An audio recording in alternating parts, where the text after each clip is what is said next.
Boom! What's up, y'all? Hopefully your family and friends are happy and healthy today. So today I wanted to just rap and kind of free flow about when people ask you for money, specifically homeless people. It could be people on a corner holding up a sign. It could be a human being at a gas station asking you for, a couple of bucks. It could be when you're at Mickey D's and someone reaches out to you and said, "Do you have some spare change?" Anything like that. Even maybe somebody that's busking, I just learned that word last year, that's maybe playing an instrument and saying, "Hey, can you spare some change?" So through my personal experience, I remember, I believe my dad and I were at Target, which is Target, like in the late 80s. And we were walking into Target, and a human being, a man that looked very, very homeless and very much desperate need for resources.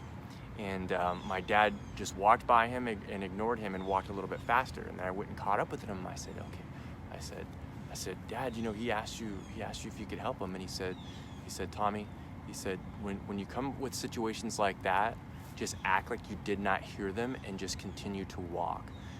He said, "Don't turn around." He said, pretty much just ignore them and, act like you didn't hear them.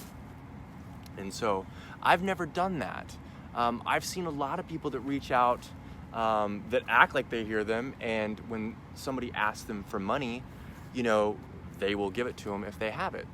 I remember one situation with my second wife, Della. We were walking into a Walmart, and it was Christmas time, and this girl in her early 20s ran up to us and said, "Hey, can you spare some money? My child is sick and I'm trying to get her some medicine." And I had a lot of money back then. I think I gave her like $20. And Della, and then we walked in, and then I guess Della stayed back a little bit, and I guess she saw the girl jump into a truck with two other guys, and they looked like they were drug addicts. So maybe I got hustled at that time. Yesterday, like literally, I have zero. Look, I have change now. Jolene sent me some money to pay my phone bill, which I did. And I literally I think I have like 32 cents or something like that. No money on credit cards. Remember, y'all, I canceled all my credit cards. I tore them all up. So I got 15, 20, 25. I have 29 cents to my name, y'all. And yesterday I was at Mickey D's, and I got a 99-cent or a $1 cheeseburger with extra mayonnaise, extra diced onions, ketchup and mustard, and and of course extra pickles. And a guy came up to me. He looked homeless. You really don't know who is homeless, y'all, but he looked more homeless than he didn't have any shoes on, and he was a little bit drunk, and he smelled like alcohol, and he went like this to me, like, "Do I have a cigarette?" For some reason, a lot of people think I smoke cigarettes or I always have a lighter, and I said no. So then like 5 minutes later, he came back. He's like, "Hey, do you have a quarter?" And I had 29 cents at this time. So I had what is that, 29? I had like 59 cents or something like that. So I went and I gave him a quarter. So even, that I have 29 cents, I'm 25 cents. I gave him, almost half of my money because he asked. And so I want to know what you all do. I want to learn from you all. If you do or don't have it, how do you rebuttal? How do you respond? Do you pull the technique my dad uses and just continues to walk and acts like you don't hear? Do you have a conversation with them and ask them what their name is, what they're going on today, how their day is going? Listen to them, and then if you do not have the money, just say, "I don't have the money." Or do you say, "I wish I could give you the money, but I don't have the money"? Or do you say, "If I had the money, I would give you the money, but I don't have the money"? Or if you have the money, do you give them the money? Or if you have the money, do you ask them what it's for, and then instead of giving them the money, do you go purchase something like a food, a Gatorade, whatever it is, some clothes, whatever it is, some chonies, whatever it is, or a night in a hotel? How do you go about those situations? Because it would help me, because I don't have any money, And you know, and if somebody came to me right now and I have 29 cents and he literally asked me, hey, do you have 5 cents? I would say yes. Now you could scale this when I had a lot of money. Someone, you know, and you all, I wasn't even expecting to say this, but I have given hundreds of, like, I mean, in downtown Alabama, y'all, there'd be homeless people come up to me and I would spot them hundreds. They wouldn't even ask me a specific amount. They would ask me, hey, you have any money? And I'd call them little love bombs. I'd give them like $200 or $300. And then and say, you know, I love you. You know, and that's when I had a lot of money.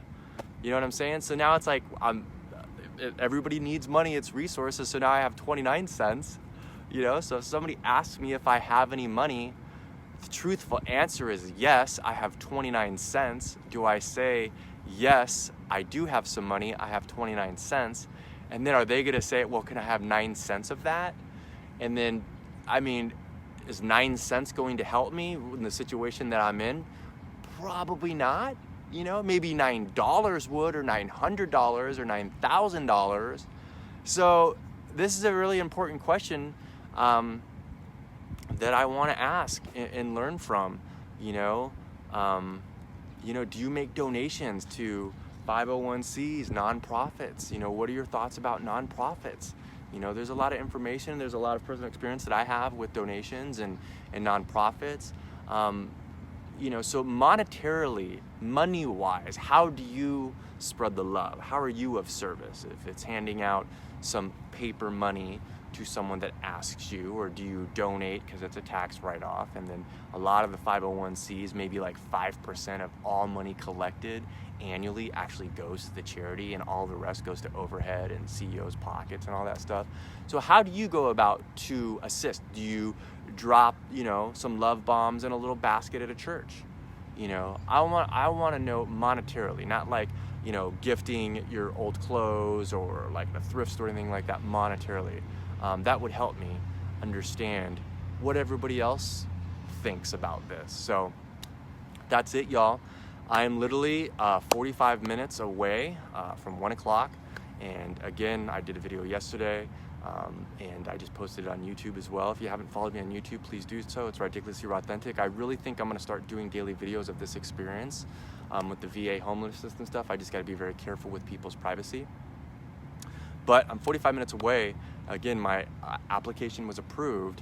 I have to check in at 1 o'clock, and I think I have to do one more little interview, and then I think I check in. And I am hoping that is the truth, because if it's not, I literally have 29 cents, I just counted it, and nowhere to go. So, and I've been turned down by other homeless shelters, y'all, and this is like the 10 out of 10. This is like the Hilton, Ritz-Carlton. This is like the Rasada Inn or the Radisson Inn.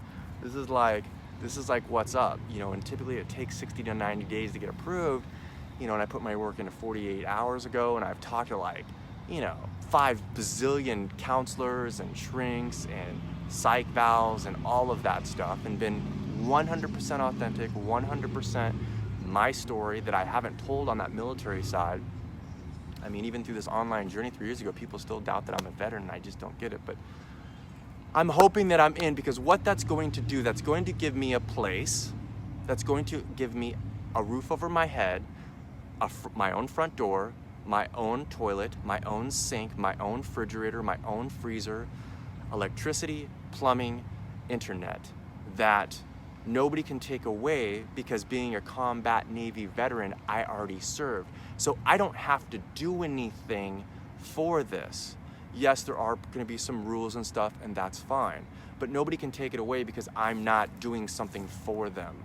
You know what I'm saying? And there's transitional housing, there's HUD housing. Like, this can be a lifetime benefit that I can take advantage of because I earned it. You know what I'm saying? And so this is a blessing. This is like good karma, that I can continue to do what I want to do from the things that I've learned over the last 40 years. You know, I mean, I've got a lot more time to learn, y'all.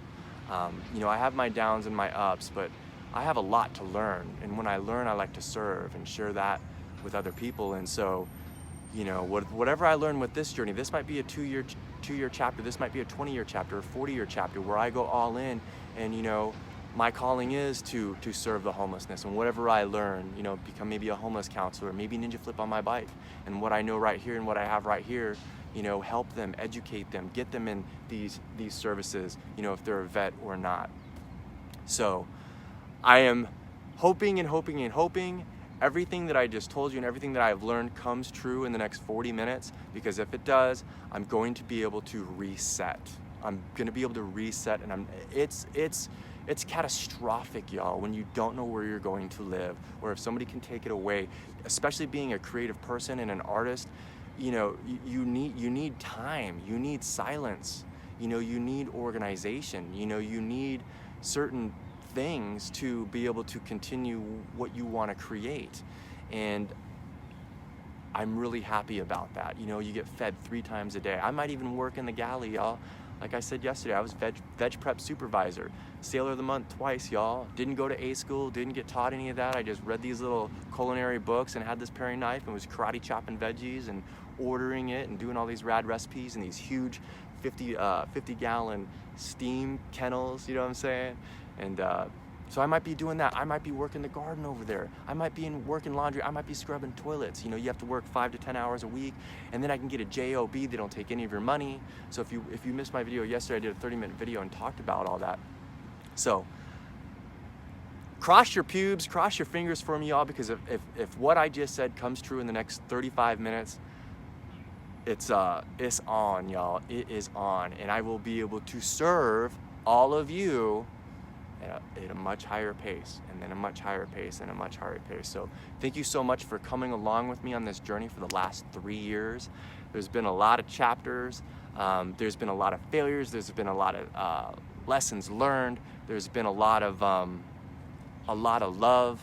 There's been a lot of stuff. And I've tried to share as much as I possibly can with you all. Thank you very much. I love you. Keep it raw. Oh, before I say that, please, please, please, in the comment section, tell me what you do when somebody asks you for money, specifically a homeless person. You know, if you have the money, if you don't have the money, do you know, like what I just went through, please, in the comment section. And if y'all can, in the other comment section of other people's, let's get a dialogue, because I want to see what everybody else's thoughts are. We're all different, you know what I mean? Like, we all wear different shoes. We've all been, you know, asked different things. So let me spin this ball for you. Hey, you want to see me? Watch this, y'all. My hammies are super tight because I was pulling a bunch of weeds like 3 days ago. Watch this.